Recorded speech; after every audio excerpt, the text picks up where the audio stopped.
You are sitting in a seat no human has used since 1972. The rocket beneath you has only flown once before, without people. You know this because you read the report. You read every report. That was part of the job. 6:35 p.m., the engine ignites. 8.8 million pounds of thrust hit the ground at once and the ground loses. Your body doesn't feel like it's going up. It feels like the world is being yanked away underneath you. Your heart rate is on a monitor. The entire planet can see it. It is not calm. Somewhere in the back of your mind, in the middle of the most significant moment in human spaceflight in half a century, you realize you left your coffee in the suit-up room. 8 minutes of burning. Stage separation. Then silence. 4 solar arrays unfold in the dark. You are no longer on Earth. You are not sure you are ready. Nobody ever is. You didn't just show up. You survived a decade. And one man who didn't want you here. 18,000 people applied for the astronaut class of 2013. 8 were selected. You were one of them. Then you waited. You trained. You did the jobs nobody films backup crew assignments, Capcom shifts at mission control, geology field trips in Iceland at 5 in the morning, because the moon has rocks and someone decided you needed to understand rocks. You did all of it for 10 years. And then, on April 3rd, 2023, in a basketball arena in front of 70,000 people, 4 names were read out. Yours was one of them. The commander is a former Navy fighter pilot and test pilot. He spent 165 days on the space station, conducted 2 spacewalks, and most recently ran the entire astronaut office, which means he spent years building the list of people qualified to fly this mission, and then his successors put him on it. Whether that is poetic or suspicious depends on your perspective. The pilot's call sign means, I know everything. He earned it from a commanding officer who said it without irony.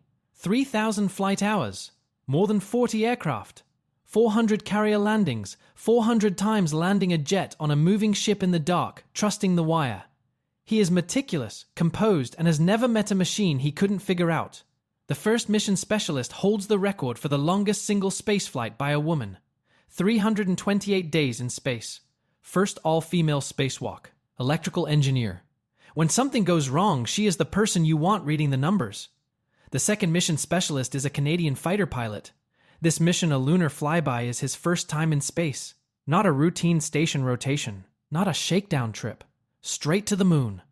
There is something funny about that if you look at it from a distance. From up close it is staggering. Then there is the man who wasn't on the stage. He works inside the mission review process. The kind of title that sounds administrative until you understand that administrative, in this context, means he has the authority to file formal objections to a mission timeline and make people answer for them. He is not a villain. He is a careful man who has been asking one question in various conference rooms for the better part of 2 years. Are we sure about the heat shield? Not a bad question, as it turns out. The crew is announced. The administrator is overruled. You wave to 70,000 strangers. He writes a note expressing continued concern. It is filed. It will not be his last. They train you to walk on the moon in a swimming pool. This is not a metaphor. The neutral buoyancy lab at Johnson Space Center is 40 feet deep and the size of a football field. They lower you into it wearing a suit that weighs 300 pounds on land, and you practice for 6 hours at a stretch tasks you will one day perform in a vacuum. You come out exhausted in a way that is difficult to explain to people who have not spent an afternoon trying to turn a bolt with gloves the thickness of oven mitts. This is Tuesday. Wednesday is the centrifuge. The centrifuge spins you to 8 times the force of gravity. At 8 GS, your face does things it was not designed to do. You learn to tense every muscle in your lower body on a precise schedule to keep blood where your brain needs it. You do this repeatedly. Afterward, you look in the mirror and your face has opinions about what just happened. Then there is the Orion mock-up at Johnson Space Center. Full-scale replica. The word mock-up is stenciled on the wall in large block letters. You stare at it every morning for nearly 2 years while running post-insertion checks, life support activations, emergency protocols over and over until the procedures stop feeling like procedures and start feeling like breathing. The second mission specialist, the one for whom this will be his first time in space, practices manual spacecraft operations with a focus the rest of the crew quietly respects. He arrives early. He stays late. One crewmate will later say, without irony, that he may know the spacecraft better than the people who built it. Someone also signed him up for Russian language training. Weeks in, another crew member pointed out, There are no Russian crew on this mission. The training continued. Nobody is certain why. On March 18, 2026, quarantine begins. 2 weeks before launch, sealed away from family, from ordinary air, from normal life.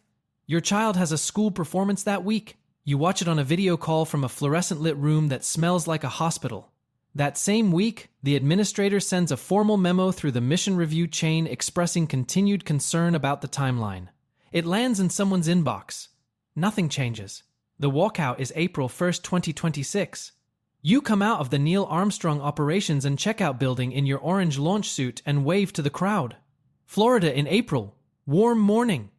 Engineers who have spent years building the machine you are about to sit inside, watching you walk toward it. 3 days earlier, in a pre-flight briefing, an engineer put a photograph on the screen. The heat shield from the 2022 test flight, as it looked when they got it back. Chunks of material missing. Not chipped. Not scuffed. Gone. Craters deep enough to put your fist in. Someone asked, "So we're flying on that?" The answer was technically yes, with modifications. The spacecraft has a name. The crew voted on it. They chose *integrity*. You have to decide for yourself whether that was sincere. Orion is 16.5 feet wide, about the size of a large camper van. If the camper van had to keep 4 people alive in a vacuum for 10 days and then survive re-entering the atmosphere at 25,000 miles per hour. No outside, no fresh air, no going for a walk. 4 seats, a toilet, a flywheel exercise bike, and approximately the square footage of a studio apartment shared by people selected, in part, for their ability to remain calm in confined spaces under pressure. The first thing they tell you about Orion is what happened to it last time. In 2022, the spacecraft flew without crew. Full test flight, around the moon and back. By every important measure it worked. When the capsule splashed down in the Pacific, the engineers were pleased. Then they got it out of the water. Then they looked at the heat shield. The heat shield is the circular plate on the bottom of the capsule, the part that faces the incoming atmosphere at re-entry, standing between the crew and temperatures up to 5,000 degrees. It is made of an ablative material that chars and sacrifices itself to protect everything above it. What they found was not normal wear. Craters. Chunks of material gone. The kind of photographs you look at and feel something shift. What had happened? The material wasn't porous enough. Heat produces gases inside it during re-entry. Those gases need somewhere to go. When they can't escape fast enough, pressure builds until the shield cracks from the inside out and pieces blow away. It had done this in 2022. Quietly, with nobody aboard to notice. The fix was not to replace the shield. The fix was to change the angle. A steeper approach on re-entry, less time in the worst of the heat, and the engineers calculated that cracking would stay within acceptable limits. The administrator filed a formal objection. He wanted a redesigned shield or another unmanned test flight first. He was overruled. Then he filed again. He was overruled again. The mission was approved with numbers worth knowing. The program's own manager estimated a 1 in 2 to 1 in 50 chance of some form of mission. Failure a range that wide because predicting failure modes in untested systems is genuinely hard. NASA acceptable threshold for crew loss on a lunar mission is 1 in 40. These are not secrets. The people who approved the flight knew them. The 4 people in the seats knew them. You signed off on it. All 4 of you. Eyes open. The spacecraft is named *integrity*, which is either the most honest thing about this mission or the driest joke in the history of human spaceflight. 3 days after launch, you find out which. Flight day 1. 7:49 p.m. The engine fires. Not a small engine. The service module engine. 5 minutes and 49 seconds of burn, and when it stops, Orion is no longer in orbit. The trajectory is set. The math is done. After this burn, there is no quick way home. You are committed to a path that loops around the far side of the moon and back, and the only way home is to follow it all the way through. The trajectory is a figure 8 extending more than 230,000 miles from Earth. After the moon slingshot, the engines go off, not throttled down. Off. Earth's gravity pulls you home from that point. 3 small correction burns along the way, the smallest lasting 17.5 seconds. That is the extent of active propulsion for the return. The only other mission that actually flew a free return trajectory around the moon was Apollo 13. That was not a choice. Their service module had just exploded. You were doing it on purpose. This is different, probably. On flight day 4, 1 crew member takes manual control, not because something is wrong, This is on the schedule. 2 thruster modes tested over 41 minutes. Mission engineers on the ground watching every input.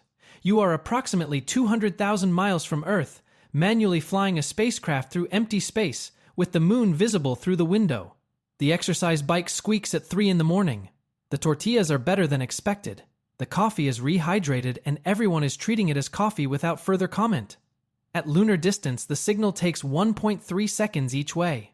You ask, you wait. The answer arrives slightly in the past.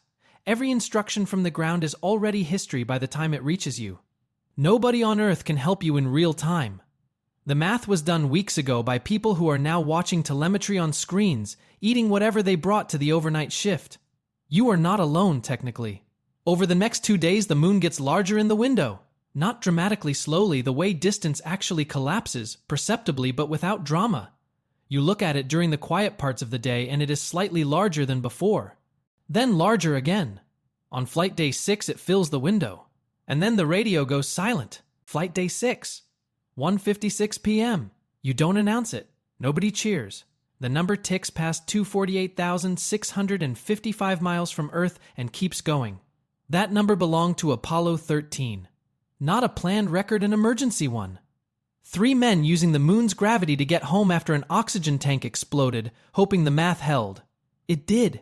The distance they reached in the process became the farthest any human had ever been. That record stood for 56 years. You just passed it. You kept going. By 7 p.m., Orion reaches its maximum, 252,760 miles from Earth, 4,105 miles farther than any human in history. You are closer to the moon right now than some people on Earth are to their own capital city. Earlier, before the flyby began, ground control played a recording. An old Apollo astronaut had made it before he died in 2025, recorded it for whoever came next, whoever flew back out this far and looked at the moon up close again. The crew listened in full. A moment of quiet followed that nobody filled. Nobody needed to. For 7 hours, you photograph geological features through a scope that looks like a camera lens. You file notes on crater formations for scientists watching from laptops on the ground, waiting on data from a laboratory they will never visit. You do this carefully because having something specific to do is useful when you are this far from anything familiar. At 6:44 p.m., the moon slides between Orion and Earth. The radio goes silent. Not degraded silent. The moon is physically blocking every signal, every dish in Goldstone and Madrid and Canberra. Ground control cannot reach you. You cannot reach them. 40 minutes. What happens in the blackout is not dramatic. You monitor the instruments which have not changed. You run the scheduled checks which are nominal. Someone makes a remark. Quiet. Dry. Nobody laughs very hard. You check the instruments again anyway, because checking them is something to do. Closest approach is 7:02 p.m., 4,070 miles above the surface. The craters below have depth and shadow and scale. The moon does not look peaceful up close. It looks like what it is, a surface that has absorbed everything the solar system threw at it over billions of years, with nothing to soften any of it. Signal restored at 7:24 p.m. Ground control confirms telemetry, confirms trajectory. Sounds relieved in a way they are trying not to show. At 8:35 p.m., something happens that no human has ever seen from this vantage point. The sun disappears behind the moon. Not like a solar eclipse from Earth, where the geometry is brief and precise, and you need glasses and a clear sky, and you've driven 4 hours to a field in Nebraska. From here, the corona appears around the entire lunar edge at once, a ring of white fire and absolute black. The sun's outermost atmosphere glowing in a halo around a disk that has no atmosphere at all. It lasts 57 minutes. The instruments measure it. The measurements are not the thing. One crew member forgets to take measurements for a while. They remember. They take them. The scientific data gathered during this window observations from this angle, at this distance, are not possible from Earth and will not be possible again until the next time someone comes out this far. The instruments run. The crew is professional about it, mostly. Meanwhile, the cabin reasserts itself, as it does every few hours regardless of what is happening outside the window. 16.5 feet wide. 4 people. 10 days. 43 servings of coffee consumed collectively. Someone packed maple syrup, which was considered essential. The tortillas continue to be better than expected. One crew member attempts a tortilla during the eclipse window. It disintegrates in zero gravity. Crumbs drift past the porthole showing the solar corona. This is their life right now, the most extraordinary view in human history, and also floating breadcrumbs, and also a squeak from the exercise bike, and also the heat shield question nobody has said out loud since Section 3, but that nobody has stopped thinking about either. Tethered to the cabin wall is a small stuffed mascot, the moon wearing Earth as a baseball cap, designed by an 8-year-old from California, selected from 2,600 submissions across 50 countries, fabricated by NASA, and bolted aboard a spacecraft heading to the actual moon. It drifts in the recycled air while outside the window is the thing it was designed to look like. Each crew member brought something from home, letters from families, a Bible and wedding rings now farther from Earth than any objects belonging to any human in history, a pendant with birthstones set into it, engraved with 4 words moon and back, carried into deep space by a man for whom this is still, technically, his first spaceflight. These were packed on Earth, before launch, before anyone was certain the heat shield would hold. They were packed anyway. On Earth, the administrator is watching the mission feed. He has stopped filing memos. He has not said anything publicly. He is watching the way anyone watches something they argued against and then had to let go, not hoping it fails, not exactly relieved it hasn't. Just watching. The eclipse ends. Instruments stowed. The moon is behind you now. Someone mentions the heat shield. Not a question. Not a complaint. Just a fact, said aloud. The way you acknowledge a thing that is true and unresolved. Nobody responds. There is nothing left to say about it that hasn't already been said. In conference rooms and formal documents and one long briefing room conversation with an engineer and some photographs. The engines are off. Earth's gravity is pulling you home. You have no choice but to trust the math. Flight day 9. The service module separates and burns up over the Pacific. What remains is the crew module. The heat shield faces the direction of travel. You are moving at 25,000 miles per hour, the fastest any human has ever traveled. The air ahead has no time to move aside. It compresses, and compression is heat. And the heat at peak is around 5,000 degrees on the outside of the shield. The shield chars. It ablates. It sacrifices material so everything above it stays intact. This is the same shield that came back from the last flight with craters in it. Same material, same design, different angle. The plasma forms and the radio goes silent for the second time this mission. Not the moon this time. Physics. Superheated ionized gas surrounds the capsule and absorbs every signal. Ground control loses contact. They planned for this. They sit at their consoles and watch the telemetry freeze and wait the same waiting they did behind the moon 4 days ago. Except this time, the silence means the shield is either working or it isn't, and there is no way to know until it's over. Inside, you watch the instruments. Not frantically, steadily, because steady is what 10 years of training produced, and steady is what you have. The shield holds. The steeper angle worked. The modification did what the engineers said it would. The thing the administrator filed formal objections about twice, in writing, in front of review boards, does not happen. Signal restored. At 25,000 feet, the drogue chutes deploy. Then the mains. 8 parachutes total. 3 primary. 2 open on schedule. The third does not. For 11 seconds, the descent rate is wrong. The capsule is moving too fast. Ground control sees the numbers and does not say what the numbers mean, because saying it does not change them. Then the third chute opens. Descent rate corrects. Those 11 seconds will appear in a post-flight report read carefully by a great many people, including one official who has been tracking risk thresholds for 2 years and will read that section very slowly. Final descent, 17 miles per hour, Pacific Ocean off San Diego. April 10th, 2026, 8:07 p.m. The water hits like a controlled crash. The airbags fire. The capsule rights itself. Salt water on the windows. Waves. The hatch still sealed, but you know ocean air is on the other side of it. Recovery helicopters reach you in 18 minutes. The USS John P. Murtha is waiting. And so is one other person. The medical bay has fluorescent lights and the smell of a room cleaned very thoroughly, very often. There is in the 4th line in your arm. The ship moves with a slow roll your body has completely forgotten how to interpret after 10 days of weightlessness. The floor stays flat, and this is, for the moment, genuinely confusing to your legs. The post-mission physical includes what the recovery team calls, with complete neutrality, an obstacle course. Walk a straight line. Stand on 1 foot. Reach a marked point on a wall. You are among the most physically prepared humans on Earth. You have just survived re-entry at 25,000 miles per hour. One crew member sits down on the floor during the obstacle course and stays there for a moment. The medics make a note. They move on. You are one of 4 humans who have left Earth orbit since December 1972. Most people walking the deck outside this bay do not know that. They saw a headline. They moved on. You are 252,000 miles from where they are standing. That distance does not fit in a headline. The administrator is in the room. He walks over. He does not mention the parachutes, which opened 11 seconds late, and which both of you know will be the subject of a detailed report. He does not say he was wrong about the heat shield, because he was wrong about the outcome, which is different. He does not give a speech. He extends his hand. You shake it. Good mission. He walks away. That is the whole conversation. It is the right number of words. What the mission proved. The rocket works with crew. The life support functions in deep space. The free return trajectory holds. The heat shield modified survived. These are not small things. They are the foundation the next mission builds on the one in 2028, the one that actually lands. This mission didn't land, didn't touch the surface.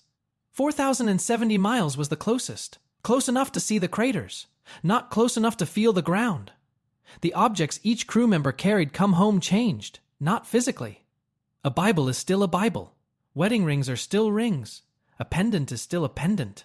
But a Bible that has traveled to the moon and back is not the object it was when it was packed, and neither are the people carrying it, though that is harder to put in a report. This program has spent close to $100 billion over 25 years. It survived budget fights, a cracked heat shield, 3 launch delays, and one man in a series of conference rooms asking the same question in the same careful tone.